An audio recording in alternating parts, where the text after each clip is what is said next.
We're going to get started tonight with the KPMG Incident Response Workshop.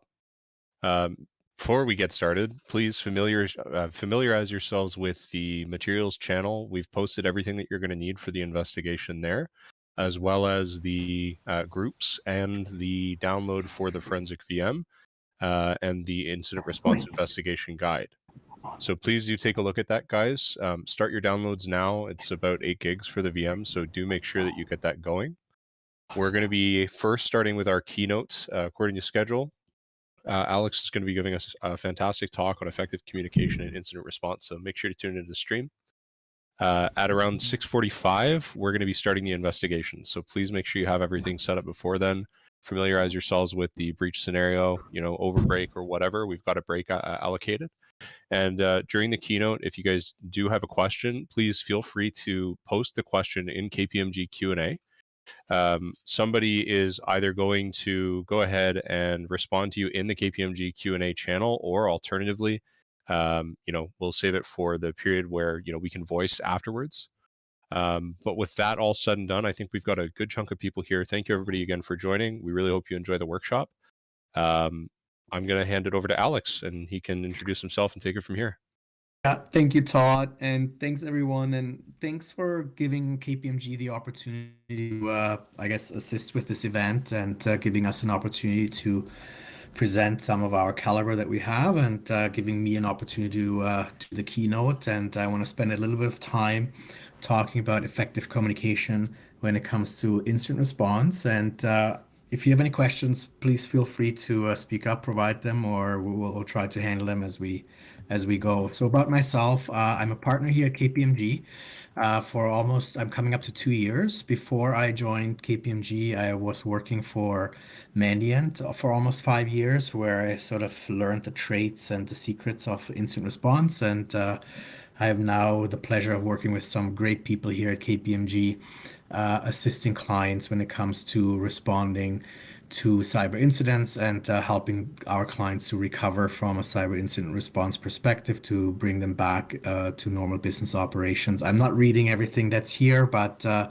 have an extensive background in cybersecurity. You can see I have gray hair, so I went through sort of all of the typical stages when it comes to being a cybersecurity consultant, from the sort of entry-level consulting positions to management, and now I have the pleasure of leading, or I'm fortunate to lead, the cyber incident response practice here at KPMG. If you would like to reach out to me, my contact information is on the left. I'm more than happy to answer any questions during, before, or after this presentation. So when it comes to communication during a cyber incident response, it is really, really important that parties talk to each other. And I want to start by presenting this quote here, which is by a fellow German who Helmut von Moltke, who was a military sort of strategic person. And he said that no plan of operations reaches with any certainty beyond the first encounter with the enemy's main force. Now, that sounds very combobulated, but if you really want to summarize it, is at the bottom here, it says no plan survives first contact with the enemy. Why do I want to start with this quote? Organizations have become very, very astute and interested in planning for cyber incidents. So what they do is they run tabletop exercises, they run simulations, they do penetration testing, they do red teaming, they do blue teaming, all in sort of with the idea to practice and train their teams and their processes and procedures. What would happen if an organization experiences a cyber incident? And all of these activities are great. They help to form muscle memory. They help to form sort of team coherency, that the teams work together. But what we see, what KPMG, what we see from a practitioner perspective when we're getting called into these situations where a cyber incident occurred, we see that with the best planning, you cannot prepare properly 100% to when a cyber incident happens. And why is that? And I would have to say that's why the keynote the title of the keynote is very, very important. That a lot of time it's communication that fails, and organizations not knowing who or when to engage third parties to help them with cyber incident response activities. So usually a cyber incident starts with something like this. This is a ransom note that we have seen at one of our clients. This basically pops up on the screen or is left in the file system and says, hey, you were the lucky winner of a encryption event. And if you want to get back to business, you have to do this. And this is the data that we took. So what do you think an organization would do when this happens? Well, and I throw another caveat in here, slide as well. It happens on a May long weekend. Flipping burgers. I don't know what he burned here. It looks like sausages. I wouldn't eat those, but they're very black because he just got a call that his organization is down, nothing works. So what is he going to do? And usually what we realize during an incident at the beginning is that it looks something like this. It's total chaos. People have no idea they have the best plans, they have the best sort of practice, they practice tabletop exercise and so on and so forth, but suddenly nothing works, right? People are trying to access systems, they are not available. Customers might be accessing websites to purchase product, and the websites are not functioning. They're calling in and the VoIP systems are down and nobody can pick up the phone. So the IT is in disarray, nothing works, and nobody knows what's going on.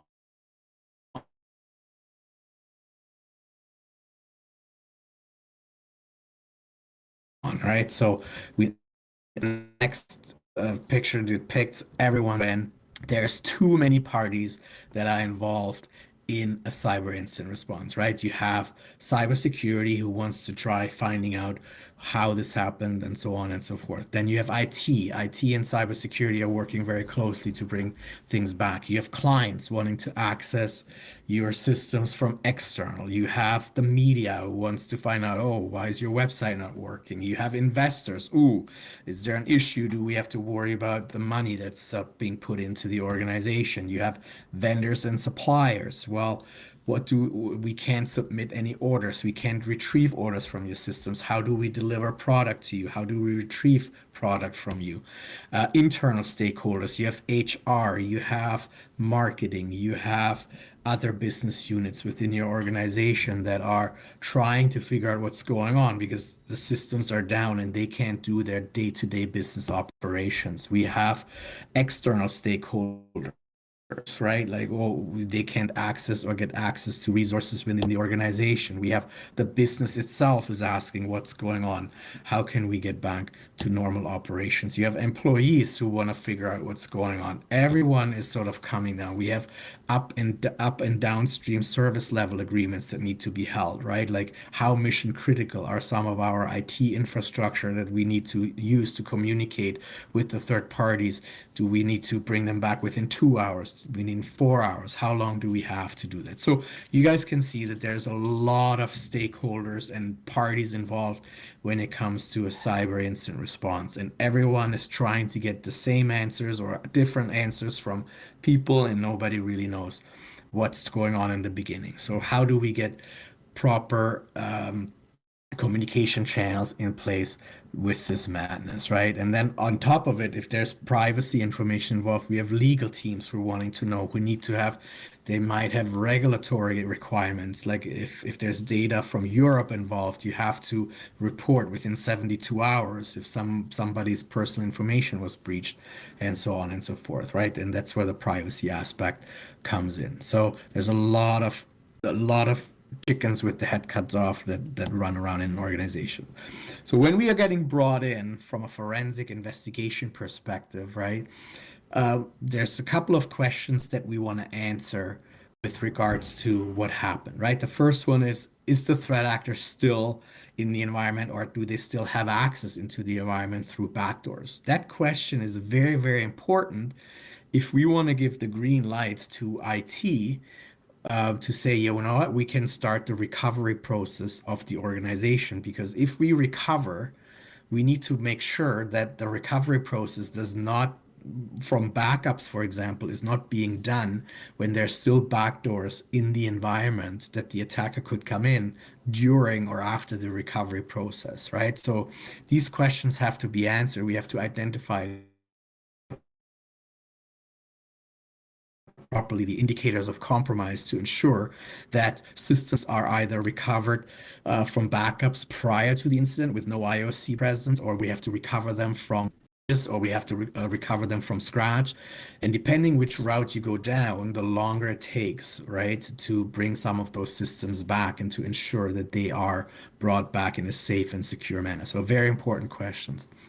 We also have to do a root cause analysis. How did the threat actor gain access into the environment? Because when we recover, we don't want to bring back the same sort of root cause into the environment that the attacker used for the first time getting in. We also want to learn to understand what process failed us. If it's a zero-day vulnerability, why did we not know? Do we need to do additional training to our employees to make sure that they are not getting phished? Do we need to bring in technology like email security solutions that help us identify phishing attempts and so on and so forth? So root cause analysis, again, very, very important, but also can take some time, right? We need to follow the breadcrumbs. We need to follow forensic artifacts to understand how the attacker gained access. Again, this all takes time. What is the scope of the compromise is the next question. How far and how deep did an attacker get into our IT infrastructure, right? We need to find that out because that's very helpful for us to understand from a recovery perspective. And it also leads into the next question. Were they able to gain access to any confidential data? Were they able to exfiltrate this data? So a lot of these questions are very important, but unfortunately, they take time to answer because, as we all know, forensic investigation is not something that goes very quickly because we need to first obtain some of the artifacts like the logs. We need to do proper analysis and so on and so forth, which then we have one question that everyone asks us during incident response, and that's the next one. When will we be back in business? And unfortunately, as incident responders, when we get asked this, we can never give a proper time when all of this will be done because we need to perform the forensic investigations of those 4 questions that I just mentioned. And then we also need to help the client recover in a very secure manner. So we have at the beginning no understanding when we will be back in business. So oftentimes, and I heard a recent stat, it takes about 22 days on average. This is an insurance stat from Marsh for organizations to get back. So if you have SLAs with service providers, which I mentioned earlier, and you have to be back in business within 4 days, for example, and you take 22 days, there could be potentially fines that are coming on to you, right? So these are all very balanced questions that we need to answer and can be sometimes very stressful, which brings me back then again, how do we take that stress out from a communications perspective and we quiet all these different voices down? Well, we have to put some sort of a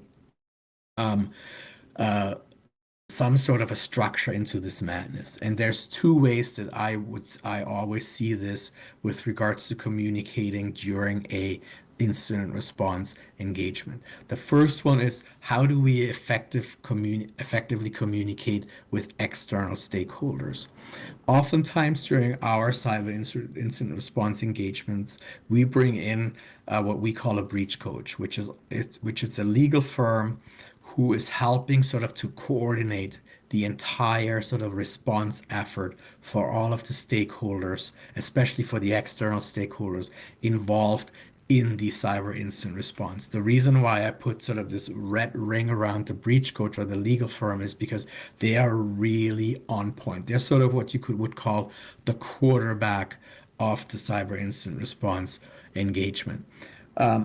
In addition to sort of managing the communication paths and the communication streams and quieting all these noises down, for the breach coach, what's important is that oftentimes when there's private information involved that could potentially have been leaked, and this is a term not to worry too much about it, but A breach coach also has the ability to put an investigation under privilege, which means that everything that's done under the investigation umbrella is not discoverable by a court of law. What's important here is if we find out, for example, in the forensic investigation that the organization was breached because an employee clicked on the wrong link or because there was a zero-day vulnerability that wasn't patched for 3 or 4 months or something like that, it takes some of the liability away from the organization because that root cause cannot be discovered when somebody sues them, and it helps them in the forensic. It's a little bit complicated, but I hope my explanation was a little bit sort of helpful. But the breach coach really has a lot of that sort of power and interest to quiet down all of these stakeholders and funnel a lot of the investigation through them, especially when it comes from a forensic and a PR and other sort of stakeholder communications perspective, because we don't want to communicate too much or too quickly or too often with stakeholders that could have an impact with regards to how the restoration or how the incident response efforts are seen from the outside. So really, really important from a communication perspective for an organization to bring in a breach coach if there's PII involved. If it's an investigation where there's no PII involved, oftentimes the forensic firm like KPMG takes over this role where they would sort of manage the communications between those teams and ensure that there is the proper communication channels and the chatter is being quieted down with all of these many stakeholders that we have seen earlier on. Then we have the internal or the recovery communication piece, right? The breach coach not so much plays a role here. They oversee that, but what's really important is that an incident, and I apologize for the typo, an incident manager gets assigned to this role to sort of take a hold of the forensic and incident response investigation from an internal perspective. They are taking the role internally that the breach coach that I explained from an external perspective, they are taking that role from an internal perspective. They are the ones that funnel and channel all the communications through their sort of capacity and then talk with the forensic firm, with other parties, with the business, with IT, with cyber, and so on and so forth. So it is really, really important that we have on the external piece a breach coach assigned who sort of handles all the communications from an external sort of wider communications perspective, and internally really, really important that an incident manager is assigned who handles all of that. The incident manager can be somebody who is from the organization itself, or it's oftentimes also that comes from the forensic firm like KPMG, who takes on that role of an incident manager and directs the different internal stakeholders how they should communicate and how they should proceed from a forensic response perspective and from a recovery perspective. And through these pieces, it is possible to turn this around from a scenario where we had this traffic jam with people who are running around with like chicken with the heads cut off. We need to bring in some sort of order to that madness or to that chaos. What is really important in the beginning, and this is my last comment, is in the beginning, when we have a cyber incident, we probably spend a lot of time on the phones with each other, like probably 4 or 5 times a day, just to get this order in, right? Over time, once we have a clear plan of approach, those phone calls get less and less. But at the beginning, communication, talking to those stakeholders is really, really important. With that, I think I'm almost at time. I'm not sure if there's any questions, but I hope this was valuable. And if you want to reach out to me, please feel free.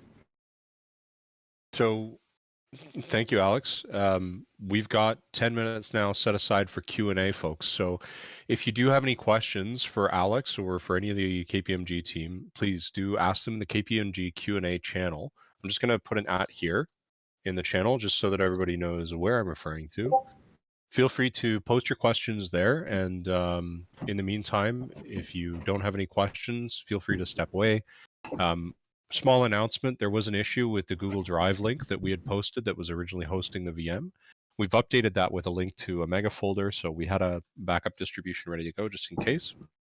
If you guys have any access issues with that, please do let me know. But so far, this one should be working for everybody. We're looking for the KPMG IR Workshop VM-v3 is what you guys will need.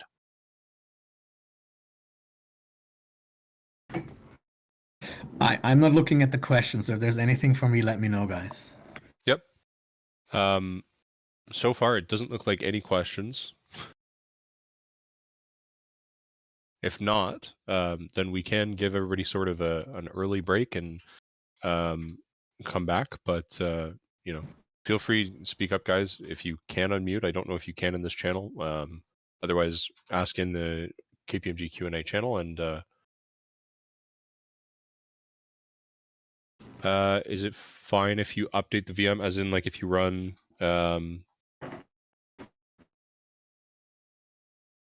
like apt-get update or whatever? Yeah, that should be fine. We don't recommend that you change any of the Splunk configuration or anything, but yeah, that should be fine. But you don't need to do it. So we have a question from Usama at Deloitte, and Usama asks, "Do you think ransomware is going away anytime soon, or is it here to stay?" Why don't we start with that, Alex? It's here to stay. Thanks for the question. And I just saw something on LinkedIn actually posted where some of the ransomware threat actors were commenting on the geopolitical situation that's happening in Europe right now. And one of the ransom actors actually swore allegiance to one of the sides, and the other one said, "We will continue our operations and we're not affiliating ourselves with any sort of nation state." So I do believe it's continuing. We have seen some progress and some success of some law enforcement with regards to clamping down on some of the threat actors, but I don't think they have captured the actual sort of folks at the top of those. And with ransomware as a service, we'll see probably a couple more splinter groups that are using some of those ransomware as a service platforms.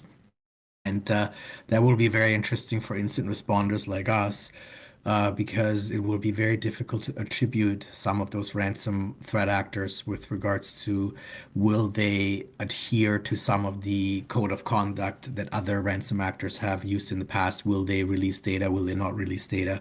And so on and so forth. That was a long-winded answer to the question, but the short answer is I do believe it's here to stick around. Okay. So the next question that we had received was, what kind of software do we use for forensics and investigation? Does someone from the IR team want to jump into that a little bit?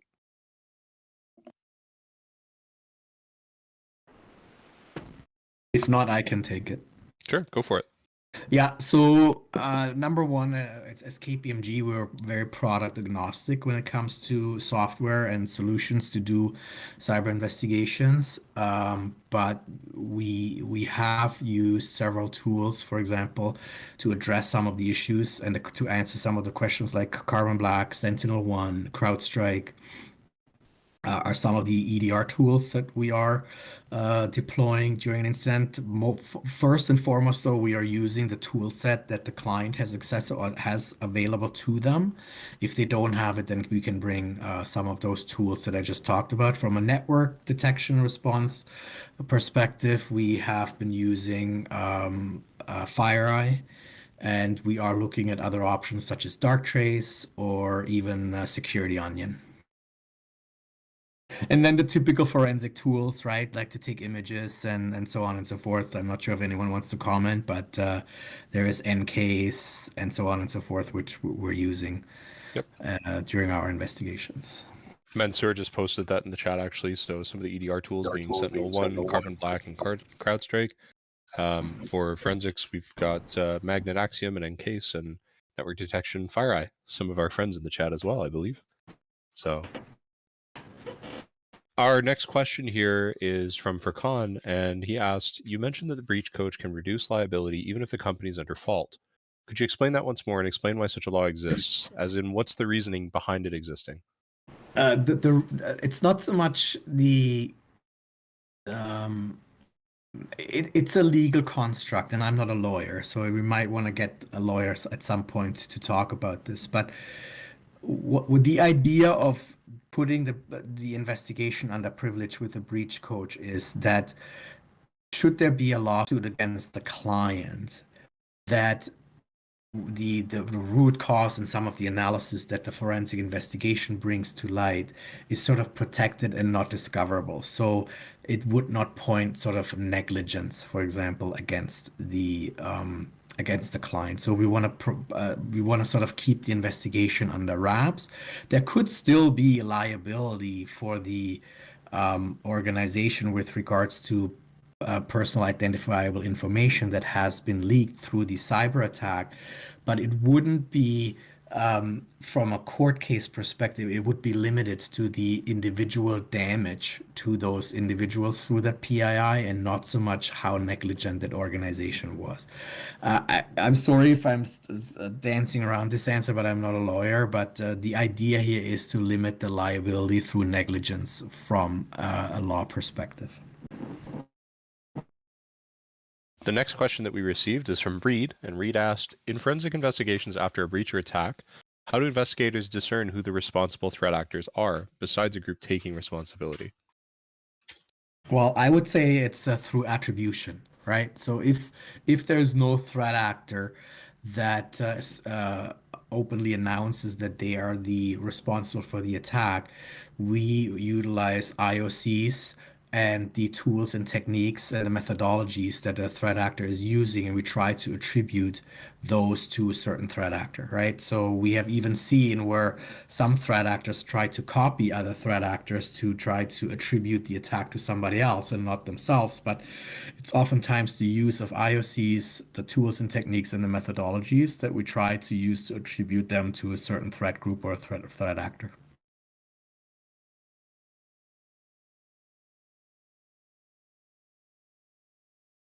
Okay. And seeing some questions about access to the VM, folks. It should all be in the breach scenario. So go ahead and take a look. The creds should be listed in there for you. We have a couple of minutes left for Q&A if anybody has any questions that they'd like to ask.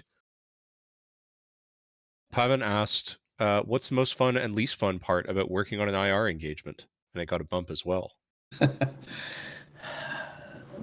I think the most fun is, if you look at it overall, the ability to help our clients. And some of our clients are like very prominent clients, like companies that everybody knows. So having the ability and being able to help them to get through a situation that they don't want to be in. And once the IR is over, 4 to 6 weeks after we engage with them, everybody's saying, well, it was a bad ride, but thanks for helping us through that. The bad part about some of these investigations we're doing is that they're happening at the most inopportune times. As I mentioned in my slide deck, it's May 2 for a long weekend, it's Canada Day long weekend, it's Christmas. So it happens at the worst of times, right? When customers reach out to our incident response teams and are asking for help. So once we're engaged, then we try to keep it as fun as possible as a team to help them and provide our expertise and experience to them. But oftentimes, as I said, the timing really sucks for us because we'd rather be with our families eating turkey than being on conference calls with our clients.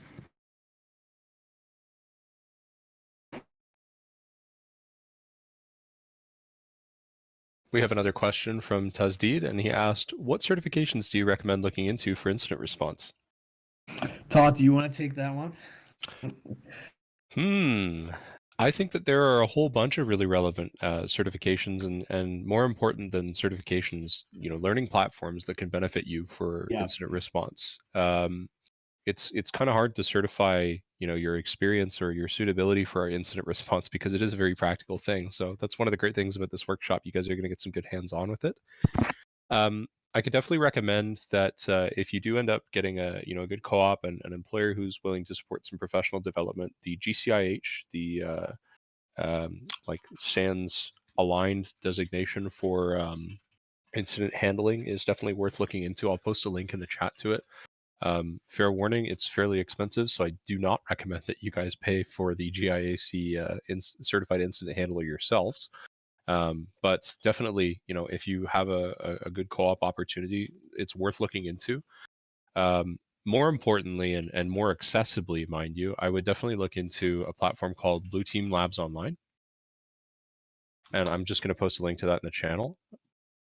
It is a defensive-oriented cyber range. So in the same way that there's something like Hack the Box for offensive security, Blue Team Labs Online gives you a good platform to practice some of your incident response skills. Highly, highly recommend spending some time here. It's a great thing to talk about with employers. They love to see this stuff. I certainly do when I'm interviewing. Um, I don't know, anybody else in the incident response team want to kind of jump on this? I just want to add another thing. Like, don't focus too much on certification. Yes, they're great, but get an employer to pay for them. It's really the attitude and the aptitude to trying to hunt in environments and find sort of hidden gems and IOCs, which is really a skill set that is really, really sought after in the incident response space. Alex, I just want to throw you one more question before we give everybody time for the break here. GFitz asked, is KPMG under a particular threat level due to the war in Ukraine? I read there's more cyber attacks coming from Russia, so was curious to know if there's been any difference in attitude or procedures when there's an international issue. I answer this more general. I don't think it's only KPMG. I think it's the world and organizations as a whole right now where the threat level has been escalated to keep an eye out on things and be more on guard. So it's not specific to KPMG, but I think in the Western world, all of the organizations and nations and we are probably more on guard, as I said, to ensure that cyber attacks from Eastern Europe are not occurring at the moment. And Usama had a great call out. He asked, can we talk about burnout with incident responders and how do we deal with it? Hire a team large enough so you always have people that can be on the bench waiting for the next IR. But I know this is very, very difficult. So, Usama, if you have a suggestion for avoiding burnout, please let me know. But that is true. It's a true, and it's known in the incident response world that we often burn out. But working for an organization that can allow for work-life balance and give some sort of out of work perks is really pertinent for incident responders. But sometimes you're working on 2, 3 IRs at the same time and at very unopportune times. So when you be off, make sure that you are off. Okay. So with that said and done, folks, we have some time set aside as a break for everybody to get up, go stretch, get some food, get some water, whatever you need. Come back for 6:45. We're going to be starting our sort of investigation period.